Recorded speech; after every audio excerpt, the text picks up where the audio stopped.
Alright, so since we're on the subject of the Beretta, one thing that I do actually want to review because I'm not really happy with it, so I figured, I should put a review out there. Also, there were no reviews online that I could find of this, is the Wilson Combat Tactical Assault Holster. What a mouthful.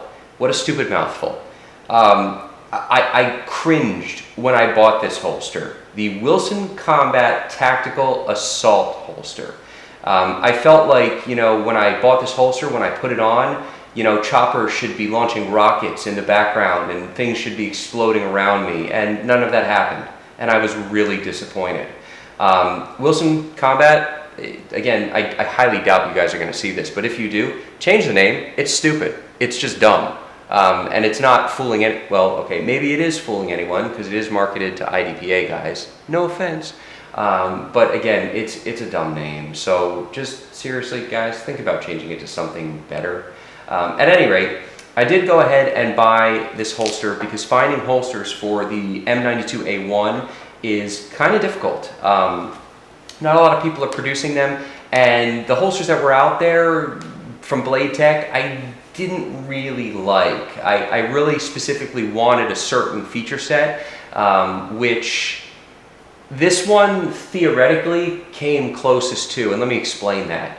Safariland makes a holster that's very similar to this, and in fact I kind of get a sneaking suspicion that Safariland OEM produces this and then Wilson Combat throws a sweet name on it and sends it out. Because this looks just like my buddy Safariland holsters. The funny thing is the Safariland holster, I can't remember which model it is since Safariland has a billion different models, but my buddy's Glock Safariland models that look exactly like this, look exactly like this. Even the hole pattern on the back, even the hardware on the screw here for retention look exactly the same. The only difference that we run into is the fact that on the back, Wilson Combat did include this utterly useless leather belt slide that just doesn't really work well at all. The holster flops around and is simply not rigid enough. I very much prefer a plastic backer, injection molded or Kydex, because it's rigid. So, given the fact that these belts are not 100% rigid, they're fairly rigid. When the belt flexes, the leather flexes too. So as far as a mounting situation goes, this is useless. But, again, for guys that buy holsters because they want them to look cool, because, that's 90% of the battle, this certainly does look cool, and leather looks awesome, despite the fact that it is wholly inferior, at least for outside the waistband stuff, or I should say at least in a paddle design, to a stiff piece of plastic. This needs to go, so I'm going to have to fabricate something or do something about that. Now, let me touch on some details here. When you actually dial down the retention, because of how crappy this belt mount is, the pistol doesn't come out. When you try and draw, it's not coming out. Essentially what ends up happening is you insert the pistol, pardon the Velcro noise, it's going to get a little crinkly and crackly here. When you insert the pistol, when you try and draw, if there's any kind of retention on the trigger guard, you just kind of torque the pistol all over the place. Now keep in mind, I put this on this rigid belt to illustrate a point, in that you do need a belt that is extremely rigid to operate well with this pseudo leather paddle, whatever they want to call it. If you're trying to do this on just like a wilderness instructor's belt and you do have retention dialed in, you're never getting the gun out of the holster. Or if you are, you're going to be incredibly slow on the draw because there will be a hitch and you're going to have to kind of torque the gun out, which is not setting yourself up for success. Now, this holster, as it's currently configured, is set up with 0 retention. So if I were to turn this upside down, the gun is going to fall out, which I don't want to do on a glass table because it's going to suck. So as far as fit and finish of the actual gun being in the holster, the mold itself is fine. It's not super defined. It's not supposed to be. It's standard, Safariland style, Blade Tech style molding, and it's good. The cut on it is awesome. It's very good as far as, having clearance by the ejection port, being cut low so that way the front sight can clear sooner. I've got plenty of room here on the undercut to actually grip the pistol, so it's super effective. One thing that I will say is this is crudely finished. It's not even cut even here, which pisses me off because that shows a lack of attention to detail, but I guess it's mass produced. And also on the bottom, it's not cut flush. Now, these are just little things that just irk me, because the Safariland holsters that look like this, that come with a better belt attachment, are like 25 bucks. Because this is a tactical assault holster and this makes you a Navy SEAL, Wilson Combat, because their name is also on it, is charging 65.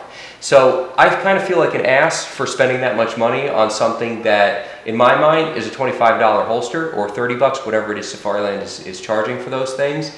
But I bought it because I needed something on short notice, and I didn't really like the blade tech. So my options are limited, and I'm just going to have to suck it up and deal with it. But I can sure as heck voice my opinions. Now, one other thing that I have to note here. I despise suede line holsters. If you are worried about your gun wearing, there's something wrong with you. And I'm pausing because I don't even know what to say after that. Finish wear happens on guns. These things are supposed to be used, they're supposed to be shot. If you bought it as a safe clean, don't put it in a holster. Why are you even shooting it? If you bought it as an heirloom to pass down to your kids, why are you using it? So the whole idea behind suede is that it's supposed to cushion the pistol. I don't get it. I don't get it at all, because what suede does is suede traps lint and dirt and other kinds of crap that still abrades the surface finish of your pistol. So why is it suede lined? The suede just adds friction as far as I'm concerned, making the draw even slower because you're having to overcome that felt material to get the gun out. I would much rather just have bare plastic that just loosely ensconces the pistol, and when you go to draw, out it comes, and that's the end of it. So all in all, I have mixed feelings about this holster, because on paper, there's a lot to like. The cuts are good, the general design is good, the execution sucks, and how it's actually produced. The belt attachment is terrible, and there's little things about it, like the suede lining, that I don't like. So in my mind, I'm wishing that this was the standard Safariland $30 holster. And I'd be like, well, you know what, it was 30 bucks, it's getting the job done for now, so I'm just going to deal with it and I'll shut up about it. But because this is a Navy SEAL holster, or a tactical assault holster, or a critically dynamic execution awesome sauce helicopter missile holster, I ran out of buzzwords there and they weren't even that good. I don't really believe that it's worth the money. So buyer beware if you're going to buy this. Buyer beware if you're going to buy this. You're probably going to have to put a new mount on it if you're going to use this seriously for competitive purposes. Because as it stands, I have no retention on it, and without any kind of retention, they do like a jump test in IDPA, where if the pistol comes out of the holster when you jump up and down, it's a no-go.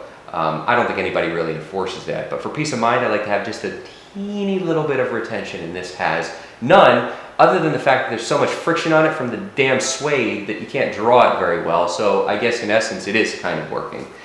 So having said that, steer clear of this thing unless this is the only format that you want and you're not a fan of the blade tech. I personally bought this with the intent of making my own hanger, so that way for USPSA I could drop it and offset it a little bit. I do not like the blade tech drop and offset system, which is why I didn't go with their holster. Because I didn't want to mess with their mounting system, and I have experience with the Safariland 3-hole configuration, so I figured it would be easier. So in hindsight, I screwed the pooch, made a bad decision, and I should have just gotten the Blade Tech shell to make my own drop and offset hanger from. But you live, you learn, and that is my review of the Wilson Combat Tactical Assault Super Sauce holster for the Beretta M92A1.